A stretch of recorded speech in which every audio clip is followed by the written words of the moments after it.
Assalamualaikum warahmatullahi wabarakatuh. Di sini saya Hilmi Fadila Maulida, NIM E2018-2241. Di sini saya akan menjelaskan tentang halal dan haram dalam kajian tafsir, fikih, tasawuf, dan kesehatan.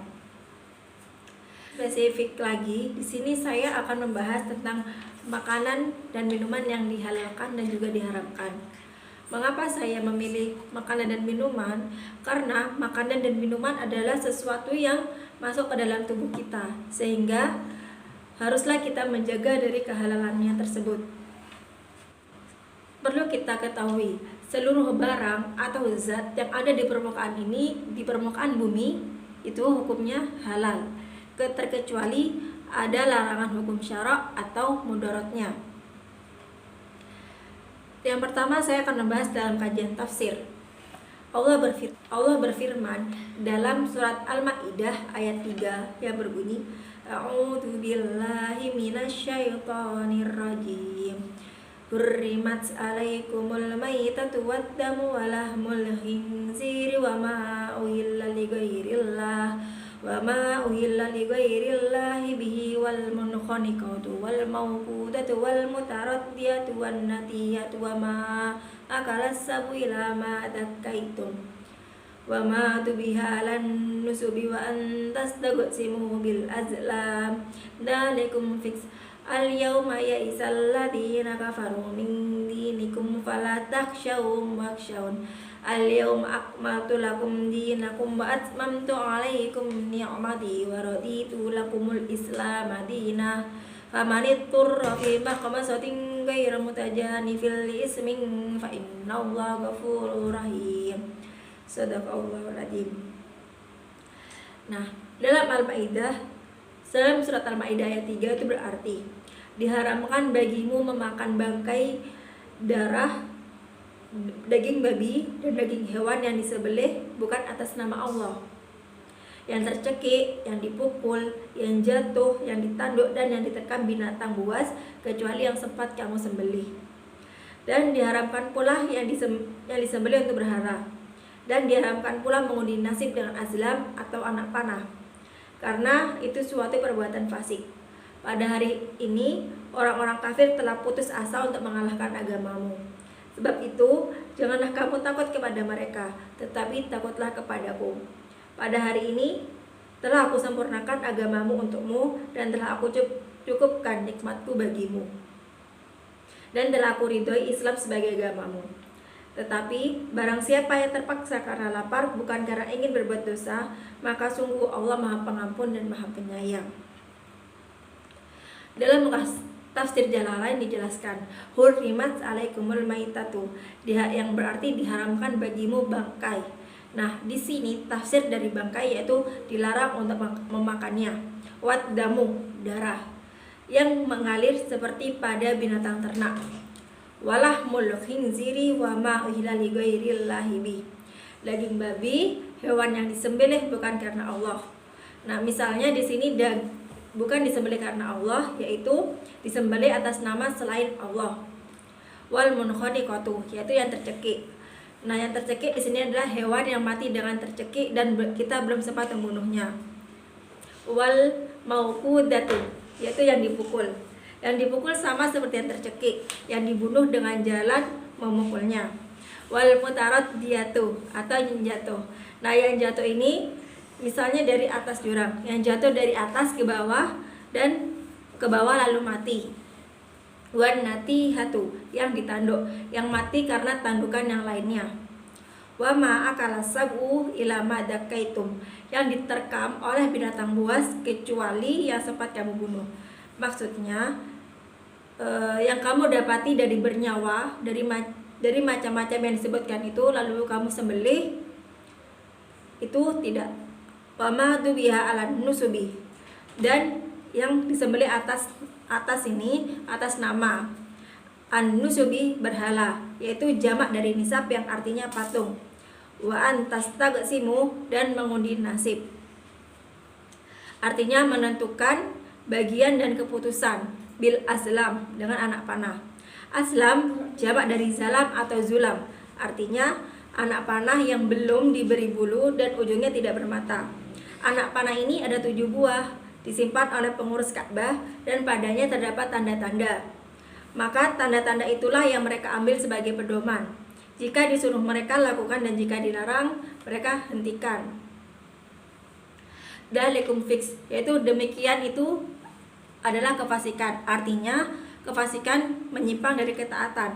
Al-yauma ya'isal ladzina kafaru min dinikum, pada hari ini orang-orang kafir telah putus asa terhadap agamamu, untuk mengembalikan kamu menjadi murtad setelah mereka melihat kamu telah kuat. Jadi di sini artinya orang kafir itu telah berputus asa kepada muslim yang semakin hari semakin kuat, dan orang kafir menginginkan orang muslim untuk kembali menjadi murtad. Fala taksyawhum baksyawni al-yauma akmaltu lakum dinakum, maka janganlah kamu takut kepada mereka, namun takutlah kepadamu. Hari ini telah kusempurnakan untukmu agamamu, yakni hukum-hukum halal maupun haram yang tidak diturunkan lagi setelahnya, hukum-hukum dan kewajiban-kewajibannya. Wa atmamtu alaikum nikmati, dan telah kucukupkan padamu nikmatku, nikmat karuniaku, yakni dengan menyempurnakannya. Dan ada pula yang mengatakan dengan memasuki kota Mekah dalam keadaan aman. Waraditu, dan telah aku ridhoi, artinya telah kupilih. Lakumul Islam Madinah famanikturra fi mahmasatin, Islam itu sebagai agama kalian, maka barang siapa terpaksa karena kelaparan, yaitu untuk memakan, jadi kelaparan di sini untuk memakan sesuatu yang haram lalu dimakannya, ghairu mutajanifin, yaitu tanpa cenderung. Jadi ghairu mutajanifin itu makan atau sengaja, li'ismin, berbuat dosa atau maksiat. Fa innallaha ghafurur rahim, maka sesungguhnya Allah Maha Pengampun dan Maha Pengasih. Jadi terhadapnya Allah itu mengampuni perbuatan memakannya dan kepadanya dalam memperbolehkannya. Jadi jika kita makan sesuatu yang haram itu tanpa sengaja, tanpa bermaksud untuk berbuat dosa, maka itu diperbolehkan, dan Allah Maha Pengampun dan Maha Pengasih. Yang kedua, saya akan membahas tentang halal dan haram dalam kajian fikih. Sudah saya katakan, seluruh barang atau zat yang ada di permukaan bumi ini hukumnya adalah halal, terkecuali ada larangan hukum syarak atau karena mudaratnya. Yang menjadi pokok haramnya makanan itu ada 5 faktor. Yang pertama, nas dari Quran dan hadis. Yang kedua, karena perintah membunuhnya. Yang ketiga, karena haram membunuhnya. Yang keempat, karena keji atau kotor. Dan yang kelima adalah karena memberi mudarat. Yang pertama, nas dari Quran dan hadis. Hewan yang diharamkan oleh nas adalah seperti himar jinak, keledai, tiap-tiap yang mempunyai kuku. Yang pertama, makanan yang diharamkan karena nas dari Quran dan hadis. Hewan yang tidak boleh dimakan karena nas dari Quran dan hadis, yaitu himar jinak, keledai, tiap-tiap yang mempunyai taring atau binatang buas, dan yang mempunyai kuku tajam. Yang kedua, karena perintah membunuhnya. Hewan yang diharamkan dalam perintah untuk membunuhnya yaitu ular, gagak, tikus, anjing yang galak, dan burung elang. Yang ketiga, karena haram membunuhnya. Adapun hewan yang kita haram untuk membunuhnya yaitu semut, tawon, burung teguk-teguk, burung suradi. Itu adalah hewan yang tidak diperbolehkan untuk dimakan dan hukumnya adalah haram. Yang keempat adalah karena keji atau kotor. Barang di sini misalnya kutu, ulat, kutu anjing, dan sebagainya. Yang kelima, karena memberi mudarat. Jadi semua makanan yang memberi mudarat itu haram hukumnya bagi kita. Yang kedua, yang menjadi pokok haramnya minuman.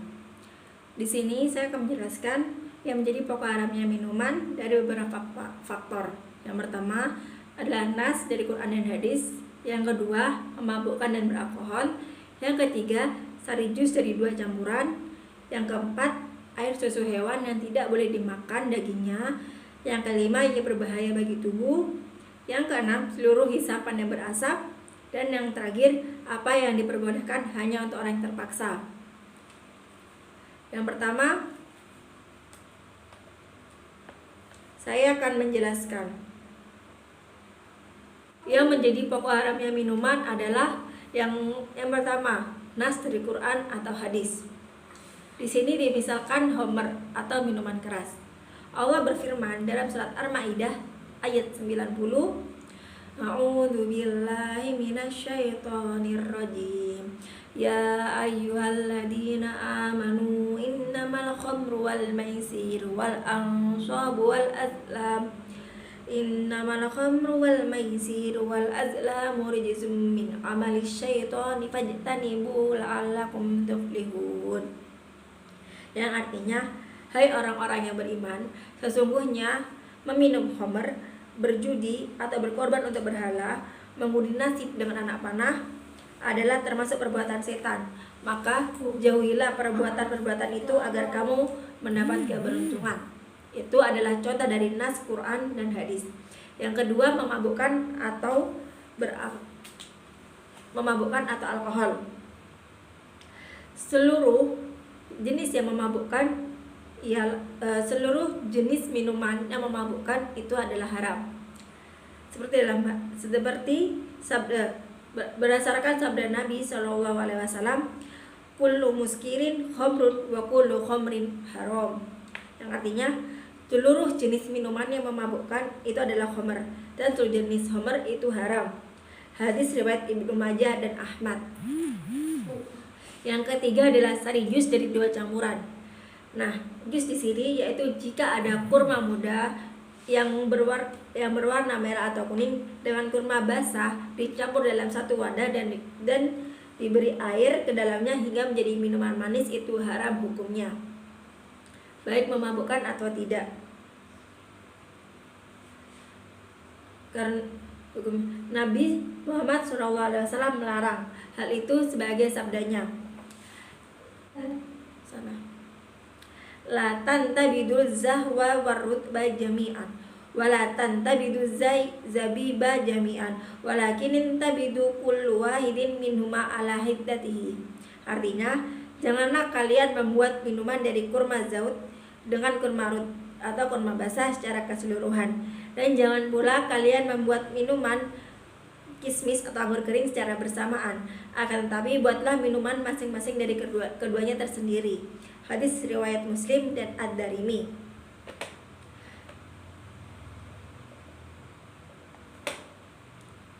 Yang keempat adalah air susu hewan yang tidak boleh dimakan dagingnya.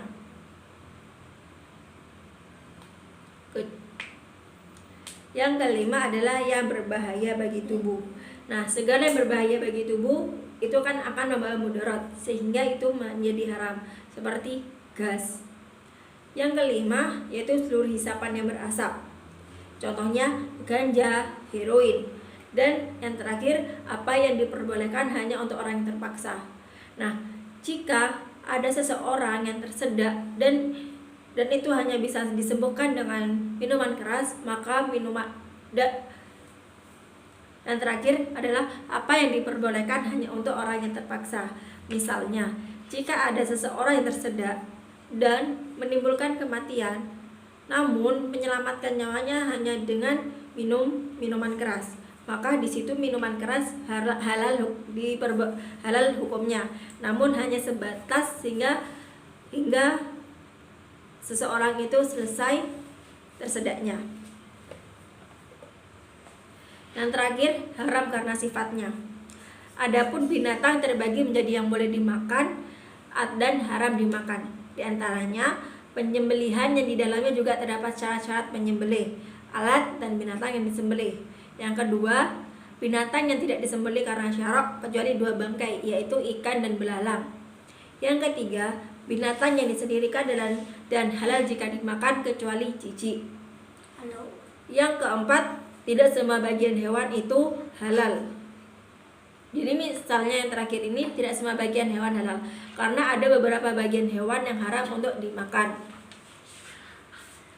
Yang kedua, adapun tumbuhan yang tidak semuanya halal, karena jika tumbuhan itu memabukkan maka hurufnya pun menjadi haram. Yang terakhir, ketika setes najis atau bagian dari najis yang beku itu jatuh ke dalam air atau ke dalam kuah, maka haram untuk memakan seluruhnya. Dan saya akan lanjutkan ke pembahasan selanjutnya, yaitu halal dan haram dalam kajian tasawuf. Manusia diciptakan dari tanah liat yang pekat bercampur pasir. Kemudian dia yaitu Allah menyusunnya dalam sebaik-baik bentuk dan sesempurna-sempurnanya. Allah memberikan makan pada awal pertumbuhannya dengan susu yang dibersihkannya dari antara kotoran dan darah yang mengajak ke kelemahan. Dia ikat syahwatnya bermusuhan dari kekuasaan. Namun setan berjalan pada jalannya darah yang siap-siap menyesatkan. Maka sempitlah atasnya kemuliaan halal yang berjalan, dan sempit pula lapangan medan itu apabila tidak dicerai beraikan ke relung-relung urat kecuali syahwat yang condong pada kemenangan. Maksudnya di sini kita lahir dalam keadaan suci karena kita dijaga langsung oleh Allah, sehingga untuk tumbuh menjadi lebih besar kita dapat membedakan mana yang baik dan mana yang buruk. Di sini kita harus sangat menjaga kehalalan makanan setiap masuk ke dalam tubuh kita, karena Nabi bersabda, ala wa inna fil jasadi mudghah idza sholahat sholahal jasadu wa idza fasadat fasada jasada kulluhu wa hiya qalb. Karena ada segumpal daging di dalam tubuh manusia. Nah, apabila baik maka baiklah seluruh jasadnya. Namun apabila buruk maka buruklah seluruh jasadnya, yaitu hati. Maka di sini kita harus benar-benar menjaga kehalalan yang masuk ke dalam tubuh kita. Karena jika ada barang haram yang masuk ke dalam tubuh kita, maka tubuh kita akan merugi sendiri. Di sini bermaksud maka kita harus menjaga kehalalan yang masuk ke dalam tubuh kita agar kita tidak merugi sendiri. Yang terakhir adalah halal dan haram dalam kesehatan. Segala sesuatu yang diharamkan oleh Allah akan membawakan mudarat dan akan membawa kerugian baik fisik ataupun batin. Seperti misalnya darah. Penelitian menunjukkan bahwa salah satu kandungan darah adalah mengandung asam urat tinggi, dan asam urat adalah senyawa yang sangat berbahaya bagi tubuh. Yang kedua yang saya ambil contoh adalah babi. Mengkonsumsi babi dalam bentuk apapun adalah bahaya bagi tubuh. Karena apa? Karena babi menjadi inang dari berbagai parasit dan penyakit berbahaya bagi manusia. Cacing yang ada di dalam tubuh babi menyebabkan gangguan pada otak, hati, saraf, tulang, dan paru-paru. Sekian presentasi dari saya. Semoga bermanfaat bagi kita semua. Kurang lebihnya saya mohon maaf. Assalamualaikum warahmatullahi wabarakatuh.